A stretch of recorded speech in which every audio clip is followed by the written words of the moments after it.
தமிழ் திரைப்படங்களில் பணியாற்றும் தென்னிந்திய திரைப்பட இசையமைப்பாளரும் பாடகரும். ஏறத்தாழ 36 ஆண்டுகளாக வாழ்க்கையில் தமிழ், கன்னடம், தெலுங்கு, மலையாளம் ஆகிய மொழித் திரைப்படங்களுக்கு பாடல்களையும் பின்னணி இசையும் வழங்கியுள்ளார்.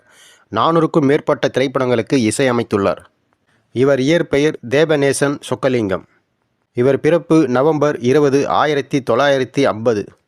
இவரது பூர்வீகம் வேலூர் மாவட்டம் ஆற்காடு அருகில் உள்ள மாங்காடு கிராமமாகும். தேவா பல கானா பாடல்களை எழுதியும் அப்பாடல்களை தானே பாடியும் உள்ளார். இவருடைய கானா பாடல்கள் பெரும்பாலும் சென்னை தமிழில் இருக்கும். இவர் மேற்கத்திய இசைக்கருவிகளை கையாளும் திறன் படைத்த மாஸ்டர். தன்ராஜிடம் மேற்கத்திய இசையமைக்கின்றவர். இவர் தேனிசை தென்றல் என்று அழைக்கப்படுகிறார். தேவா 1950 நவம்பர் 20 அன்று சொக்கலிங்கம், கிருஷ்ணவேணி ஆகியோருக்கு மகனாக பிறந்தார்.